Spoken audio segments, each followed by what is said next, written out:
नमस्ते दोस्तों। आज के इस ऑडियो बुक में हम आपको रामायण के अरण्य कांड का विस्तृत वर्णन सुनाने जा रहे हैं। हमें उम्मीद है कि ये आपको पसंद आएगा। अरण्य कांड रामायण का तीसरा खंड है, जो राम, सीता और लक्ष्मण के वनवास के जीवन और राक्षसों से उनके युद्धों पर केंद्रित है। ये खंड शांत वन जीवन से शुरू होकर राक्षस राज रावण द्वारा सीता हरण की दुखद घटना पर समाप्त होता है, जो पूरी रामायण का सबसे महत्वपूर्ण मोड़ है। अयोध्या कांड के अंत में राम, सीता और लक्ष्मण वन में प्रवेश करते हैं। उनका वनवास का समय शांति और तपस्या में व्यतीत होता है। वे विभिन्न आश्रमों में जाते हैं और महान ऋषियों जैसे कि अत्रि, शरभंग और सुतीक्ष्ण से मिलते हैं। ऋषि उनके आगमन से बहुत प्रसन्न होते हैं और उन्हें राक्षसों के आतंक से बचाने की विनती करते हैं।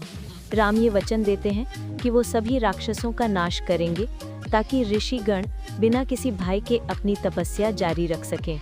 राम, सीता और लक्ष्मण दंडकारण्य वन में प्रवेश करते हैं, जो उस समय राक्षसों का गढ़ था। यहाँ उन्हें सबसे पहले विरोध नामक राक्षस का सामना करना पड़ता है। लक्ष्मण क्रोध में आकर उसका वध कर देते हैं। इस घटना के बाद वे पंचवटी नामक एक सुंदर स्थान पर रहने का निर्णय लेते हैं, जो गोदावरी नदी के तट पर स्थित है। लक्ष्मण यहाँ एक सुंदर कुटिया बनाते हैं, जहाँ तीनों सुख शांति से रहने लगते हैं। यहीं पर लंका के राक्षस राज रावण की बहन शूर्पणखा की मुलाकात राम से होती है। वो राम के सौंदर्य से मोहित हो जाती है और उनसे विवाह का प्रस्ताव रखती है। जब राम उसे मना कर देते हैं तो वो सीता पर हमला करती है। लक्ष्मण क्रोध में आकर शूर्पणखा की नाक और कान काट देते हैं। अपमानित शूर्पणखा अपने भाई खर और दूषण के पास जाती है, जो जनस्थान में 14,000 राक्षसों के साथ शासन कर रहे थे। क्रोधित खर और दूषण अपनी विशाल सेना के साथ राम पर हमला करते हैं। एक भयंकर युद्ध होता है। राम अकेले ही अपनी अद्भुत धनुष विद्या से पूरी राक्षस सेना को नष्ट कर देते हैं। खर और दूषण भी युद्ध में मारे जाते हैं। क्रोधित और अपमानित शूर्पणखा ने लंका जाकर अपने बड़े भाई राक्षस राज रावण को पूरी घटना बताई। उसने रावण को राम और लक्ष्मण की शक्ति के बारे में बताया और साथ ही सीता के अतुलनीय सौंदर्य का वर्णन किया। शूर्पणखा ने रावण को सीता का हरण करने के लिए उकसाया। रावण काम और क्रोध से अंधा होकर तुरंत इस योजना को अंजाम देने के लिए तैयार हो गया। उसने अपने मामा मारीच को बुलाया, जो एक शक्तिशाली मायावी राक्षस था।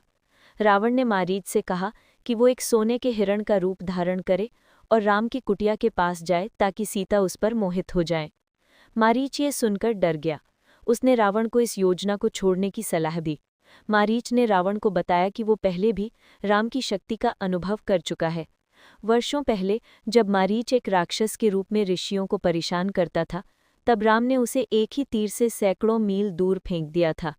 मारीच ने राम की शक्ति का वर्णन करते हुए कहा कि वो धर्म के रक्षक हैं और उनसे शत्रुता लेना विनाश को आमंत्रित करना है। लेकिन रावण, जो अपने अभिमान में चूर था, मारीच की सलाह नहीं मानी। उसने मारीच को धमकी दी कि अगर वो उसकी बात नहीं मानेगा तो वो उसे मार डालेगा। मारीच ने सोचा कि राम के हाथ से मरना रावण के हाथ से मरने से बेहतर है, इसलिए उसने रावण की योजना में शामिल होने का फैसला किया। विवश होकर मारीच ने एक चमकीले सुनहरे हिरण का रूप धारण किया। ये हिरण इतना सुंदर था कि इसका शरीर सोने जैसा चमक रहा था और इस पर हीरे मोती जड़े हुए थे। वो राम की कुटिया के पास चढ़ने लगा। सीता की नज़र उस सुंदर हिरण पर पड़ी और वो उस पर मोहित हो गई। उन्होंने राम से उस अद्भुत हिरण को जीवित पकड़ने का अनुरोध किया ताकि वो उसे अपने पास रख सकें। लक्ष्मण ने तुरंत जान लिया कि ये कोई साधारण हिरण नहीं, बल्कि एक राक्षस की माया है। उन्होंने राम को सावधान किया और उन्हें सीता की इच्छा पूरी करने से रोका। लेकिन सीता की खुशी के लिए राम उस हिरण को पकड़ने के लिए चले गए। राम ने हिरण का पीछा किया, लेकिन वो हर बार उनकी पहुंच से दूर हो जाता था। राम ने अंततः थककर उस पर एक तीर चलाया। तीर लगते ही हिरण ने अपने असली रूप में आकर जोर से चिल्लाया, हे लक्ष्मण, हे सीता। उसने राम की आवाज़ की नकल की। ये सुनकर सीता को लगा कि राम खतरे में हैं और वो मदद के लिए पुकार रहे हैं। वो तुरंत लक्ष्मण के पास गईं और उनसे राम की मदद के लिए जाने का आग्रह किया। लक्ष्मण ने सीता को समझाने की कोशिश की कि राम इतने शक्तिशाली हैं कि उन्हें किसी की मदद की ज़रूरत नहीं है और ये राक्षस की कोई चाल हो सकती है। लेकिन सीता के बार बार आग्रह करने पर लक्ष्मण ने उनके चारों ओर एक सुरक्षा रेखा खींची और उन्हें इसके बाहर न जाने की चेतावनी देकर चले गए। लक्ष्मण के जाते ही रावण एक साधु का वेश धारण करके कुटिया के पास आता है। वो सीता से भिक्षा मांगता है और जब सीता लक्ष्मण रेखा के बाहर आती हैं तो रावण उन्हें जबरदस्ती अपने रथ में बिठाकर लंका की ओर उड़ जाता है। इस तरह सोने का हिरण सिर्फ एक जीव नहीं बल्कि विश्वासघात और छल का प्रतीक बन गया, जिसने रामायण की कहानी में सबसे महत्वपूर्ण मोड़ ला दिया। जब रावण ने सीता का अपहरण किया और उन्हें अपने रथ में जबरदस्ती बिठाकर आकाश मार्ग से लंका की ओर उड़ने लगा, तब सीता जोर जोर से रोने लगी। वो राम और लक्ष्मण को पुकारती रहीं और अपनी दुर्दशा के बारे में सबको बताने की कोशिश करती रहीं। इसी समय एक विशाल गिद्ध जटायु ने सीता के विलाप की आवाज़ सुनी। जटायु, जो कि राजा दशरथ के पुराने मित्र थे, जब उन्होंने नीचे देखा तो उन्होंने एक राक्षस को एक स्त्री का अपहरण करते हुए पाया। उन्होंने तुरंत पहचान लिया कि वो स्त्री राम की पत्नी सीता है। जटायु बहुत वृद्ध थे, उनके पंख कमज़ोर हो चुके थे और उनमें पहले जैसी शक्ति नहीं थी, लेकिन धर्म की रक्षा करने और एक असहाय स्त्री को बचाने के लिए उनका साहस जाग उठा। जटायु ने रावण को ललकारा और कहा, हे रावण, तुम कौन हो जो एक स्त्री का अपहरण कर रहे हो? मैं जटायु, राजा दशरथ का मित्र, तुम्हें चेतावनी देता हूँ। तुम राम की पत्नी को लेकर नहीं जा सकते। तुम ये अधर्म कर रहे हो। जटायु ने रावण को सलाह दी कि वो इस गलत काम को छोड़कर सीता को लौटा दे, वरना राम उसे दंड देंगे। लेकिन रावण अपने अभिमान में चूर जटायु की बातों पर हंसा। उसने जटायु को एक बूढ़ा पक्षी कहकर उसका उपहास किया और अपनी यात्रा जारी रखी। जब जटायु ने देखा कि रावण उसकी बात नहीं मान रहा है, तो उन्होंने युद्ध का फैसला किया। जटायु ने अपने पुराने लेकिन अभी भी शक्तिशाली पंजों और चोंच से रावण के रथ पर हमला किया। जटायु ने अपनी चोंच से रावण के शरीर पर गहरे घाव किए। रावण अपनी पूरी शक्ति से जटायु पर हमला करता रहा, लेकिन जटायु ने हार नहीं मानी।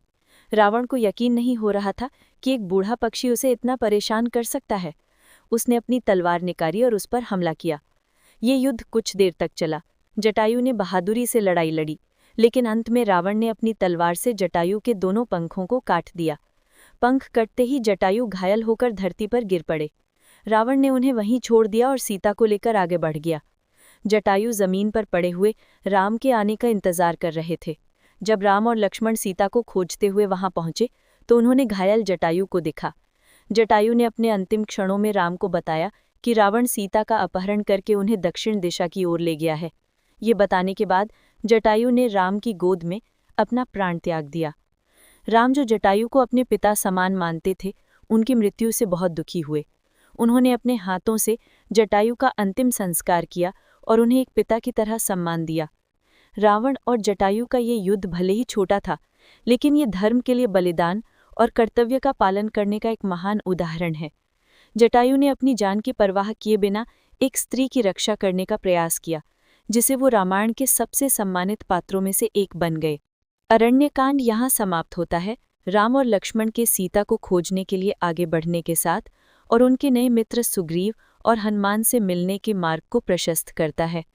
इस ऑडियो बुक को बनाने के लिए हमने विभिन्न ग्रंथों और इंटरनेट पर उपलब्ध जानकारियों का उपयोग किया है। हमने ये सुनिश्चित करने की कोशिश की है कि किसी की भी भावनाओं को ठेस न पहुंचे। यदि कोई त्रुटि हो तो हमें क्षमा करें। आज के लिए बस इतना ही। फिर मिलेंगे एक नई कहानी के साथ। अगर आपको ये कहानी अच्छी लगी हो तो वीडियो को लाइक करें और हमारे चैनल अस्तित्व की खोज को